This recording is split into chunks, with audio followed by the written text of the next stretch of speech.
Welcome back to your Feel Good Breakfast Show right here on SABC3. It's a Monday, of course, and we're talking all things relationship. Now, in the movies, guys, it always seems as easy as locking eyes with an attractive, sexy stranger, falling in love and then getting married soon after, right? Now, the quest to find our one true person is always at the forefront of our minds, especially because of social media and our friends and family. And we can't help but wonder if there are any signs that we have found our life partner that we should be looking for.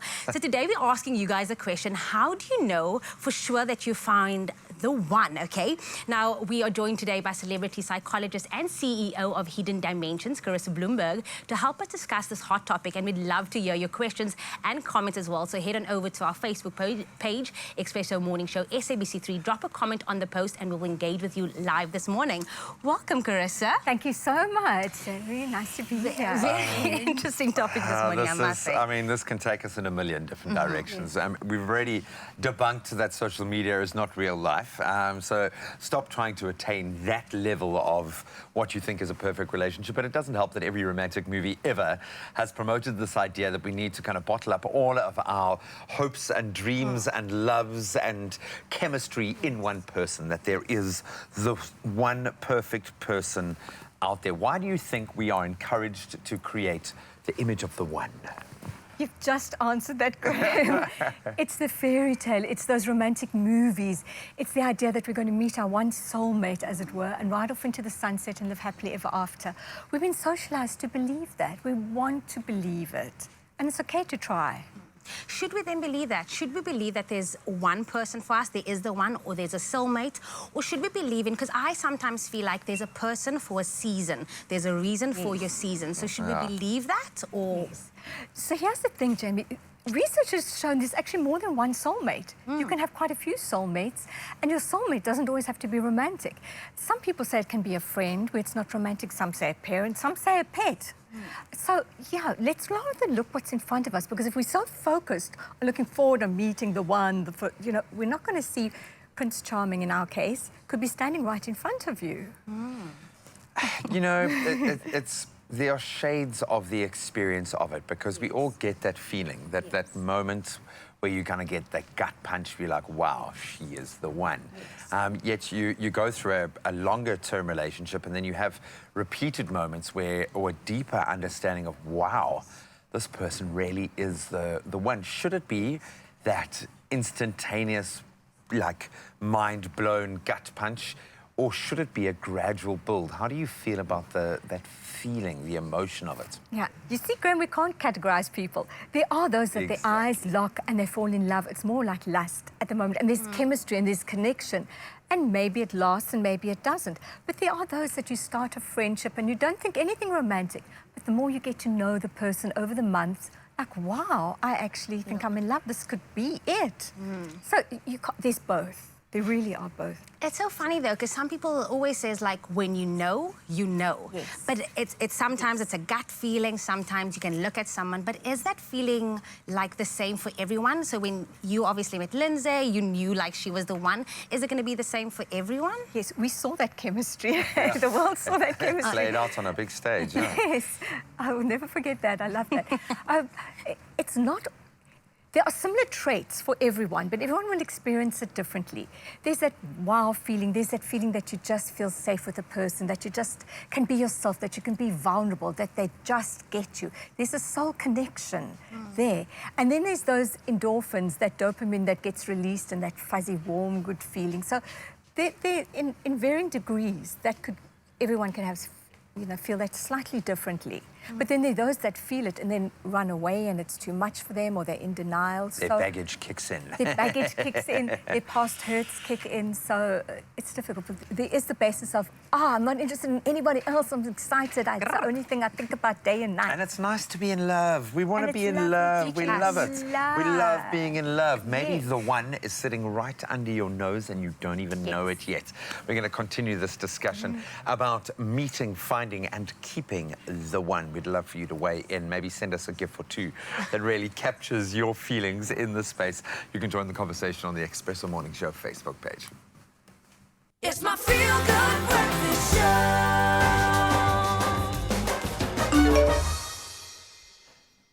Welcome back. You're live with Expresso. Thank you so much for keeping it locked as we enter into the last hour of the show. Still lots on the way. So, being a Monday, we are talking relationships today. Our celebrity psychologist, Charissa Bloomberg, is in the hot seat to help us discuss how to know when you have found the one and how to work towards, most importantly, a healthy commitment to each other. We'd love to hear your questions and your comments, so head on over to our Facebook page, drop a comment or post, and we've had a couple come through already. You want to take us through some of those? Absolutely.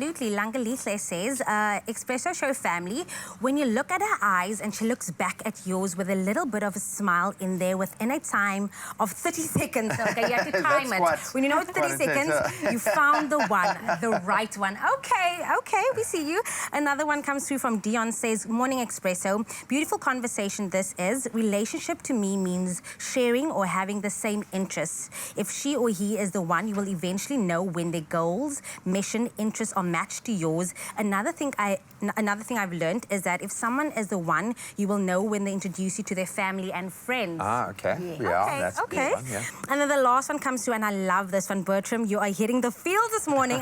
He says, I met my wife in 1996. I was 4 years old, okay? There was no formal introductions. Wow. I was the DJ. Listen to this, man. Listen to this, guys. I was the DJ, and she did a dance demonstration at a formal event. We looked at each other, walked towards each other, and started dancing with each other. We never spoke a word. Since then, we couldn't dance with anyone else but each other and never stopped dancing. It's what connects us, guys. Oh, that's very cute. You just look at each other, and then you start... Bertram, I love you. Now Thanks. have the time of my life. Funny enough, my story with my one is quite similar. Dance as a way of bringing people together in that way. But I think there are many signs, because I don't want to trivialize this and kind of... You know, it's yes, we get love and we get lust and we get chemistry, and those, you know, it's all kind of wrapped into one journey. Yes. It's a scale of, but there are signs as that relationship grows that we really do need to be aware of, that this is worth hanging on to, worth fighting for, worth growing. What are some of the signs that you have found that person who is compatible, who could be the one that you need to settle down with? What do you think? As our wonderful listeners have said, you've got the same values, you're heading in the same direction, you understand each other, you just get each other, you can feel vulnerable, you can feel safe with the person. They have introduced you to the family and the friends accept you. Yes, and there's just, you can't stop thinking that its soul connection is there. It's a gut feel, mental feel, physically, emotionally. It's there. You can't describe it. Okay, for instance, now we got those feelings, like everything feels right. Should we then already make it like official? Should we then bring it to the lockdown and be like, this is the one, let's pursue each other further? What is the next step? So here's the thing, in the first 3 months, everyone's putting their best foot forward and showing the best side of themselves. And I think it takes, after those 3 months, you really get to know the person up close and personal after that. So I don't think people should be in a hurry. And everyone takes a longer time to commit, some quick, some not. You know, when do you want to know you're exclusive? So for everyone, it's different. So rushing it, you could chase your partner away. And also, what does it mean to you? What is commitment? Because for some people, yes, putting a ring on it might be your expression of commitment. For others, it might be the way that you live and treat each other. It could be a varied... Yes. What it is, though, is a two-way street. It needs to be a conversation that the two of you are actively involved in. And how should you approach that conversation about long-term commitment? So there's two approaches. For me, I love the direct, the honest. You know, I'm about integrity and speaking the truth. I would sit the partner down over a lovely meal and say, where are we headed? You know, are we serious? Are we going in the right direction? How do you feel? What do you want? What do you want? Or if that's too scary, you can play amateur psychologist. What are your priorities for the future? What do you think of long-term relationship? You can kind of you do it underhand. We all both know what you're talking about, though. But I prefer the direct approach. We've been going for a while. You know that you're the only person in my life. When do we call ourselves mutually exclusive? And it might help you kind of lay the foundation at the early stages of a relationship, know what's going on, because I think, and this might apply more for women than for men, I think, I might be kind of overly simplifying things, but someone might have intentions, they might want a long-term relationship and you might not, and you don't want to kind of string that person along because it just feels good in the moment. You've got to be a responsible person within that engagement. Exactly. We're going to continue to take your questions, so please keep weighing in. We love these stories of love. Please, I want to know the magical moment where you locked eyes. Maybe you didn't even talk to each other, you just danced into each other's arms. Bertram, you're a champion, man. We absolutely love that. So keep those comments, those questions coming. We'll try to get through them. We're going to have one more discussion around finding and keeping the one. It's my feel-good breakfast show.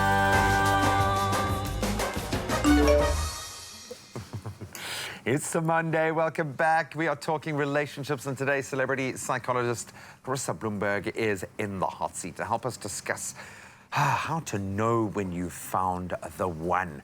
Does it even exist? Is it a romantic notion we've learned from films? Well, I'll tell you one thing. We all want and need a healthy relationship and are hoping for healthy commitment from each other, and that's where we are working towards. So we'd love to hear your questions and comments, and we've had some great ones come through on our social media platforms, so thank you so much.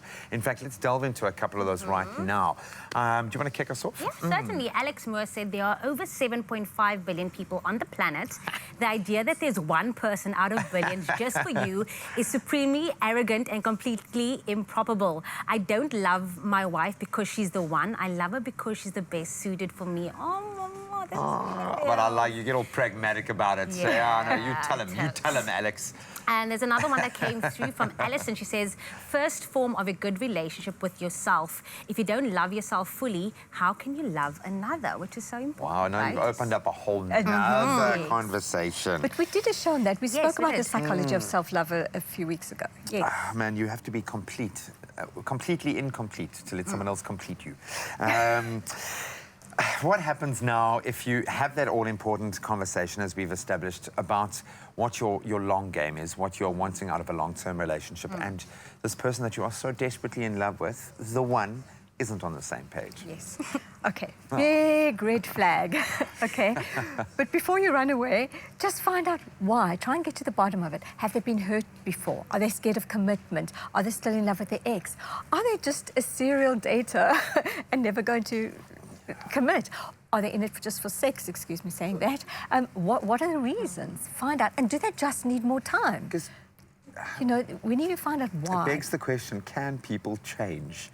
Because we all change. You probably change most because of your relationship. That's probably the biggest influence on your life. So surely, yes, maybe in this moment they are not wanting, and I can speak about this about myself and my partner. We were both had very different notions of what long-term commitment meant.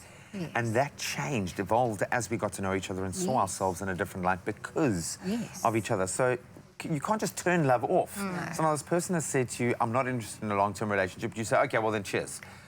Or do you try and work at it? You try for a while. I would definitely say try and definitely find out the reasons why. Because you do hear these people that can't commit and they meet, sorry to say this, the one. The one. And then they want to, they don't want to lose that person. So people can, if they want to change, they can. But then you've got to give it a time span, you know, 5 years down the line and you're still trying, you know. Yeah. No. 5, 6, 7 years, you know. But what if you guys are not on the same page? What if let's put it like this. What if I feel like he's the one, but he doesn't feel like I'm the one? Where to from there? How do you then get out of that? Because obviously you guys are not on the same page. Yes. That is so tough. Lots of conversation. And also, I would give the person the space. Sometimes to step back is actually the best thing that you can actually do. If you love someone, let them go. Yeah. Not really need to set them free. Just, you know, just breathe. Don't play games. But just breathe and let the person have time to think. Maybe they don't want to lose you. You know, and then there's always the thing that, do you want to do a couples counseling? Do you want to speak to a pastor? Do you want to get some, do you want to talk it through? Go to church? Just fine. Just fight for it a little bit before you decide to walk away. If someone's phobic about marriage, maybe taking them to meet your pastor might not be the very best thing. You know, be savvy about it. Yes. Who decides that you need to fight for it, though? Because, like... Yes, you decide, Jamie. Yeah, but the thing is, like... What if you and Lindsay were not on the same page and you really want to fight for Lindsay because you know that she's the one? How do you ultimately know, like, Or how do you keep When do telling you call it? yourself? Yeah. When do you call it? When you just say, like, you know what, it's kind of not worth my time anymore. I'm fighting for it. I know she's the one. Or do you just be like, you know what, eventually, like, if the universe wants us to be together, if God wants us to be together, it will come back to me. I like that attitude. You didn't have to fight, did you? No. It just worked. Yeah, that's the difference. Yeah. That's Work the for it. difference. Yeah. Because one, as you're saying, Jamie, one could actually fight and fight and fight. And you fight so much, you're actually pushing the other person away.